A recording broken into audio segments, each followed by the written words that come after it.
इतिहास अक्सर महान लोगों को जन्म देता है, लेकिन कभी-कभी कोई एक इंसान खुद पूरे इतिहास को जन्म देता है। ये कहानी एक ऐसे ही शख्स की है जिसने न सिर्फ दुनिया का नक्शा बदला, बल्कि वो खुद एक पूरा युग बन गया।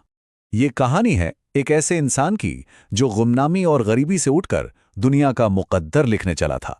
एक ऐसा इंसान जिसने पूरे महाद्वीप को अपने कदमों पर झुका दिया, जो बादशाहों की तकदीर लिखता और मिटाता था। उसका नाम था नेपोलियन बोनापार्ट। उसकी कहानी की शुरुआत होती है बिल्कुल शुरू से, उसकी जड़ों से, एक पहचान के संकट से, जिसने उसकी रूह में एक ऐसी आग जलाई जो ताउम्र जलती रही। साल था 1769। जगह कोर्सिका का एक छोटा सा द्वीप। उसके जन्म से महज 1 साल पहले ही कोर्सिका फ्रांस का हिस्सा बना था। सोचिए, वो एक ऐसी दुनिया में पैदा हुआ था जहां वो ना तो पूरी तरह कोर्सिकन था और ना ही पूरी तरह फ्रांसीसी। स्कूल में उसके फ्रांसीसी लहजे का मजाक उड़ाया जाता था।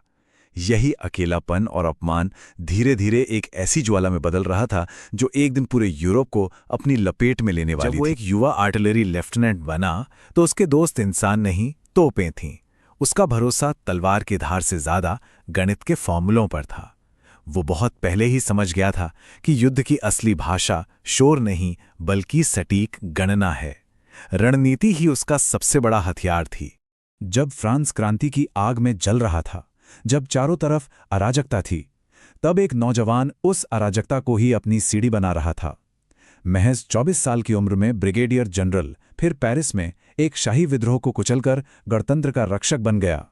हर जीत के साथ सत्ता का शिखर उसे और साफ नजर आ रहा था। 1796 में जब उसे इटली में एक ऐसी सेना की कमान सौंपी गई जिसके कपड़े फटे थे, पेट भूखे थे और हौसले पस्त थे, तो उसने अपने सैनिकों से यही कहा। ये सिर्फ शब्द नहीं थे, ये एक चिंगारी थी, एक ऐलान कि एक नया जनरल आ चुका है जो अपने सैनिकों के साथ खड़ा है, उनके ऊपर नहीं।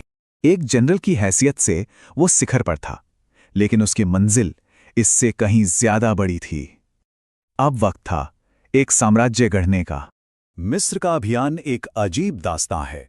सैन्य नजरिए से एक हार, लेकिन राजनीतिक नजरिए से एक शानदार जीत। कैसे?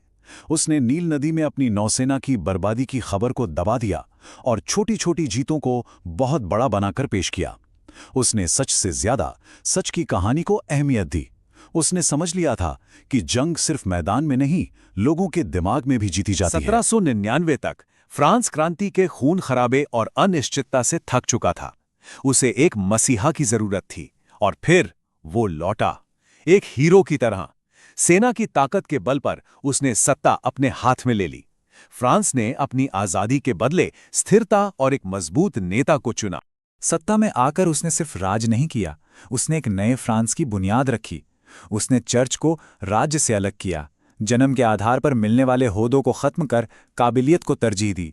और उसका सबसे बड़ा तोहफा था नेपोलियनिक कोड, एक ऐसा कानून जिसने ना सिर्फ फ्रांस को बदला, बल्कि आज भी दुनिया के कई देशों की कानूनी व्यवस्था का आधार है। साल 1804 पेरिस का नोत्र दाम कैथेड्रल। ताजपोशी के उस ऐतिहासिक पल में जब पोप ने उसे ताज पहनाना चाहा, तो उसने ताज पोप के हाथों से ले लिया और खुद अपने सिर पे रख लिया। उस एक हरकत ने दुनिया को एक साफ संदेश दे दिया कि ये बादशाह किसी की मेहरबानी से नहीं, अपनी मर्जी से बना है। हर कलाकार की एक शाहकार रचना होती है। नेपोलियन की शाहकार रचना थी 1805 में ऑस्टरलिट्ज की लड़ाई। इसे 3 सम्राटों की लड़ाई भी कहते हैं। उसने जानबूझकर अपनी सेना को कमजोर दिखाया, एक जाल बिछाया, और जब रूस और ऑस्ट्रिया की सेनाएं उस जाल में फंस गईं, तो उसने कोहरे की चादर से निकलकर ऐसा हमला किया कि दुश्मन के होश उड़ गए। यह दिमाग का एक ऐसा खेल था जिसमें उसने अपने दुश्मनों को पूरी तरह मात दे दी थी। जब कोई इंसान खुद को भगवान समझने लगे तो उसका पतन निश्चित हो जाता है। कहानी अब उस दौर में दाखिल होती है जहां नेपोलियन का सबसे बड़ा दुश्मन कोई और नहीं, बल्कि उसका खुद का अहंकार बन गया। नेपोलियन एक ऐसा शेर था जो पूरी जमीन पर राज करता था, लेकिन समंदर में एक शाख थी जिसे वो छू भी नहीं सकता था, ब्रिटेन। ट्राफलगर में मिली हार के बाद यह साफ हो गया था।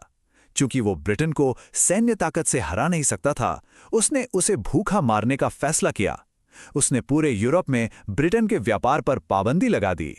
ये एक ऐसा दांव था जो उल्टा उसी पर भारी पड़ने वाला था। अहंकार इंसान से गलतियां करवाता है, और नेपोलियन की सबसे बड़ी गलती थी स्पेन।